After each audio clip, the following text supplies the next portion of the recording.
Ahoj všichni, vítám vás na Charles Channel u dalšího dílu z Jižní Koreji. Jmenuji se Karel a jak jsem slíbil, vezmu vás na další dobrodružství. Tentokrát jsme se vydali na výlet do Korean Folk Village. Je to kousek od Suwonu a je to místo, kde se mají turisté dozvědět o korejských způsobech a tradicích. Je to opravdu taková turistická atrakce, protože tam pobíhá spousta zaměstnanců v různých kostýmech. Každý má nějakou roli a mluví o ní, předvádí něco a tak dál. Dále tam jsou různá představení, ale k tomu se dostanu, jaký jsme viděli. Na této akci, když říkám my, tak tentokrát myslím trošku jinou skupinku než obvykle, totiž ve stejný den byly organizované dvě akce. Tu, kde jsem byl já, organizovala kancelář kolejí SKKU Suwon. Byla jen pro ubytované na kolejích, byla úplně zdarma, a to včetně dopravy a oběda, a jelo se do korejské folkové vesničky. Tu druhou akci pořádal High Club, což je organizace, která se stará o nás jakožto exchange studenty na SKKU. High Club si účtoval 20 000 wonů, což je asi 500 korun, a v ceně byla doprava a odpolední grilování. No a jelo se do korejské folkové vesničky. No, asi vám neunikla jistá podobnost mezi oběma akcemi. A i když to znělo úplně stejně, tak jsme nevěděli, kolik takových vesniček tu je, takže jsme se na akci z Dorm Office přihlásili z naší skupinky jenom já, Jirka a můj buddy Jay.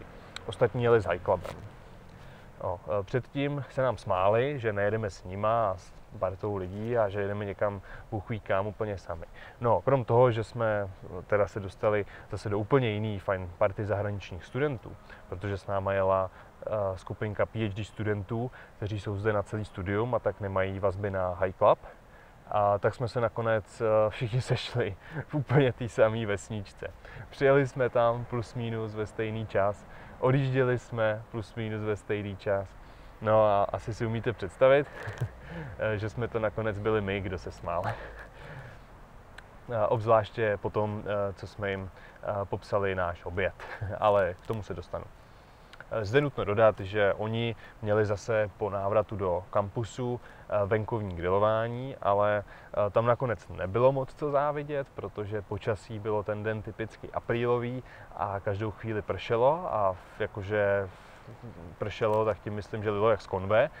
No a jak jsem slyšel, tak se tam museli chvílema krčit pod takovým obrovským stanem, který v jeden moment úplně uletěl pryč. No, teď k našemu výletu.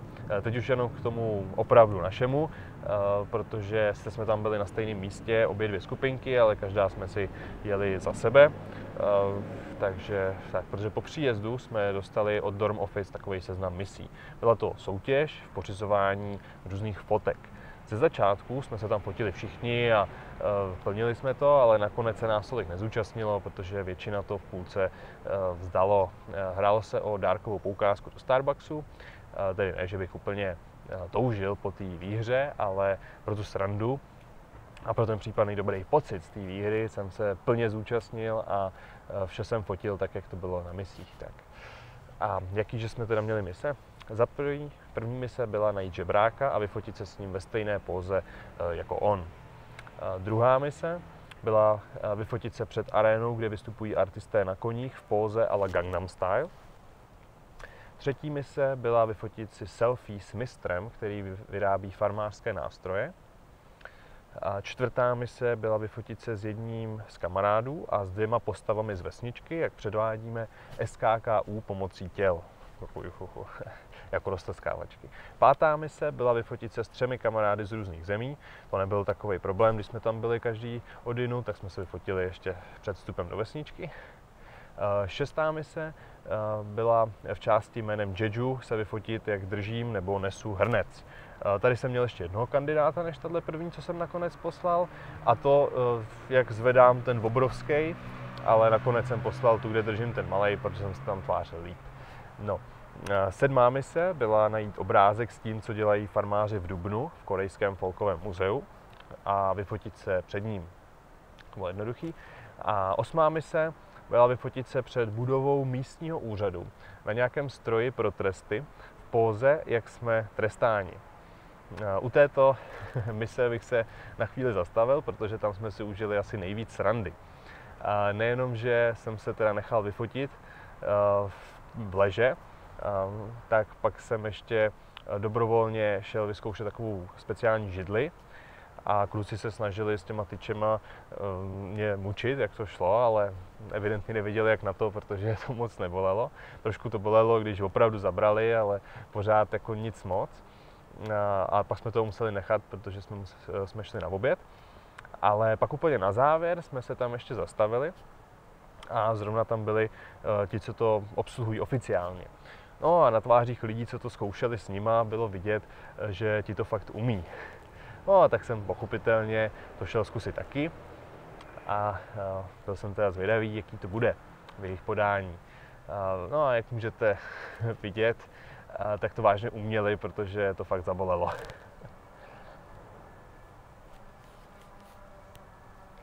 No, 9. mise, to jsme se měli vyfotit z Gotsuni.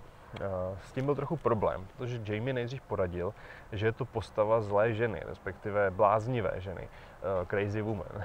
Byla tam poznámka v tom návodu, ať si dáme pozor, ať nás nekousne. No, tak jsem si říkal, že to je nějaká sranda. No a postavu jsme marně hledali a pak jsem se znovu vyfotil u jejího obrázku na takové stěně. Ale pak v autobuse, když jsem se bavil s ostatníma, co to taky plnili, tak jsem zjistil, že to měla být kráva. No, proto to upozornění, ať nás nekousne. Tak se Jay trošku zastyděl, že mi to špatně poradil, ale nedalo se už nic dělat, takže tahle fotka mi chyběla. Do balíku jsem dal tu s tou ženou na obrázku, ale tím, že to nebylo správně, tak ji úplně vynechali a na internetu třeba není, k tomu se dostanu. 10. mise, to jsme měli najít obchodníka a vyfotit se s ním. Toho jsme našli hned ze začátku a nejenom, že to byl obchodník, ale taky tam měl skořápky a nabízel, že si s ním můžeme zahrát. Tak jsem se přihlásil, že bych si zahrál. Dal podmínky, že když vyhraju, tak mi dá takovou obří sladkost. No a když vyhraje on, tak si tu sladkost budu muset za 1000 wonů koupit. To je jako naše 20, a tak jsem si řekl, proč ne.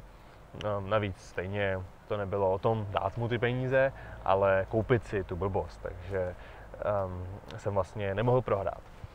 No ale potom, co se chopil těch skořápek a začal s tím tam míchat, tak jsem zjistil, že nemůžu ani vyhrát.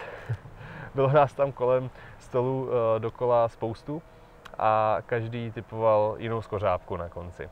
No ale vzhledem k jeho klidu ve tváři a taky faktu, že mi dal vybrat 2 ze 3, tak si myslím, že to měl nějak pošéfovaný a že vlastně nebyla nikde ta fazole a že si ji dal až do té svý potom, co jsem si já vybral ty svoje 2. Ale byla to sranda. Rozhodně to za ty peníze stálo. Navíc jsme pak tu sladkost zkoušeli jíst v autobuse a každý si ulomil asi tak centimetr, takže jsme jí nesnědli ani půlku a stejně to bylo strašně moc pro každýho, protože to bylo strašně sladký. Od té doby mi leží doma na poličce a ani jsem se jí netknul. No, tady to bylo všech 10 misí. Co se téhle soutěže týká, tak v popisku videa najdete odkaz na galerii na stránkách SKKU kolejí, kde jsou nejen moje fotky, ale i fotky mých konkurentů, taky je tam vyhlášení vítězů. Bohužel titul nejroztomilejší fotka jsem nevyhrál, na to jsem asi moc málo holka, ale titul Král misí jsem mi přes jednu chybku vyhrál, takže jsem dostal tuhle cenu.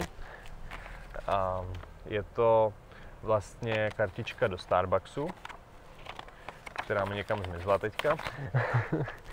A tady kartička do Starbucksu, mělo by tam být nabito 10 000 nebo 1 000, úplně jsem tý slečně nerozuměl, když jsem se na to ptal, ale doufám, že tam je těch 10 000. Každopádně to bude moje první kafe ve Starbucksu, který jsem si kdy dával, tak doufám, že to bude stát za to. Tak, než přejdu k dalším zážitkům z vesničky, zastavím se u oběda, který jsme měli v rámci výletu. Dopředu jsme si mohli vybrat mezi mořskými plody a těstovinami. Trhaným hovězím s rýží, curry s rýží a zeleninou, a nebo ještě jedno jídlo, to už si nepamatuju, byly 4 možnosti určitě. Já a Jay jsme měli to hovězí s rýží a bylo to moc dobrý. Byly v tom takový malý chili papričky. Ještě jsem si říkal, že už si na pálivý zvykám, tak proč to neskusit, že jo? No jenže tahle pálila fakt extrovně. Jay to pak totiž zkusil taky a taky z toho začal slzet. Takže to musela být opravdu hodně pálivá paprička. No ale vůbec nejlepší na tom obědě bylo, že jsem měl vlastně ty obědy dva. A to díky tomu, že jsem seděl s Jayem, tak mi mohl přeložit, co říkala ta servírka, když nám přinesla jídlo. A bylo to, že kdybychom chtěli víc, tak to není problém. No, takovou větu slyším moc rád, tak jsem to do sebe naházel a říkám Jayovi, ať jí teda řekne. On už to měl taky snědený a měl ještě hlad, tak si řekl pro oba. No, mysleli jsme, že dostaneme nějaký malý přídavek, ale v tom nám ta slečna donesla dvě úplně celý nový porce. Tak jsme kulili oči a já jsem si říkal, proč ne, Jay už viděl, že to nesní, no já jsem měl silný řeči, že to po něm dojím, ale fakt to nešlo. Ta moje porce mi bohatě stačila, bylo to fakt sytý. No, tak jsem byl najedený na celý odpoledne. A takže oběd fakt super. A co jsme zažili dál? Tak, viděli jsme tam představení artistů na koních. To bylo fakt hodně pěkný. Celý jsem ho natočil na kameru. Za mnou vidíte nějaký sestřih, ale kdybyste se chtěli podívat na celý představení, neskrácený, včetně hudby a nějakých těch jejich komentářů, prostě včetně zvuku, co byly na místě, tak se koukněte do popisku videa, tam najdete odkaz na tohle celý video. Mohu rozhodně doporučit, bylo to opravdu pěkný. O čem svědčí i to, kolik lidí to kolem dokola arény sledovalo. My tam však byli jako první a tak jsme měli úplně nejlepší místa. Pak jsme byli v muzeu korejských zvyků a historického způsobu života. Tady jsme viděli třeba spoustu druhů kimchi. Ke kimchi něco řeknu. To je tady něco jako pro nás chleba. Respektive my proto asi alternativu nemáme, protože tady se kimchi po troškách, ale ke každému jídlu. Jako příloha. Je to nakládaný zelí, je to dost pálivý a mají ho tu v různých obměnách. Prostě kam přijdete, tam je jiný kimchi. A za tu dobu, co jsem tady, tak už jsem si na kimchi docela zvyknul a vždycky si ho chodím přidat. To je tu totiž věc, kterou si můžete neomezeně přidat skoro všude a je to fakt docela dobrý. No, dále jsme mohli nakouknout koukátkem do ložnice manželského páru při jejich první noci. Bohužel, když to začalo být zajímavý, tak se tam na videu zaslo světlo a smyčka začala odznova, ale byla to sranda. A dál tam byly například oslavy Nového roku. To se prý sejdou všichni z rodiny, mají opravdu plný stůl jídla a dlouho se hoduje. No a pak přijde na řadu ohňostroj. A protože dřív žádná pyrotechnika nebyla, tak ho dělali tak, že do takových belíků s mřížkou na spodu nandali žhavý uhlíky a pak s tím takhle vtočili a ohňostroj byl na světě. No a poslední věc, která stojí za komentář z tohohle muzea, je, jak probíhal porod. Krom historických nástrojů, který byly docela děsivý, tam byl komiks, jak to probíhalo. Ani je tak podrobnosti o tom, co zažívala žena, ale bylo tam totiž to, co zažíval manžel. Během porodu, kdy žena teda trpěla, strašný bolesti měla, tak někdo z rodiny tahal manžela za vlasy a třískal mu s hlavou o dveře. No, myslím, že kdyby to bylo dneska, tak si hodně chlapů rozmyslí, jestli mít dítě. No, to bylo k muzeu. A na závěr výletu jsme si ještě dali místní rýžový víno, neboli makkolí. Už jsem se o něm zmínil v jednom z předešlých dílů, ale tady nám opravdu zachutnalo. Proti tomu ze supermarketu bylo opravdu lahodný. No a o co tedy jde? Je to uvařená sladká rýže, naložená s kvasnicemi, vodou a startovací kulturou. Tý se tady říká nůruk. Nechá se to vykvasit nějaký 2 týdny a makkoli je na světě. Originál se jen scedí a popíjí. Respektive, Korejci to nemají rádi tak alkoholický, takže to ještě naředí vodou. Neředěný to má nějakých 16% alkoholu a oni ho většinou ředí skoro 1:1. Přijde mi to škoda, ale co nedělám. A pak jsou to ještě ochucená rýžová vína, kdy se tam přidá nějaká ovocná šťáva. Ale to je pak opravdu jak limonáda. No, až přijedu do Česka, tak ho chci zkusit vyrobit. Tak se můžete těšit, že vám dám ochutnat. A já ho rozhodně ředit nehodlám.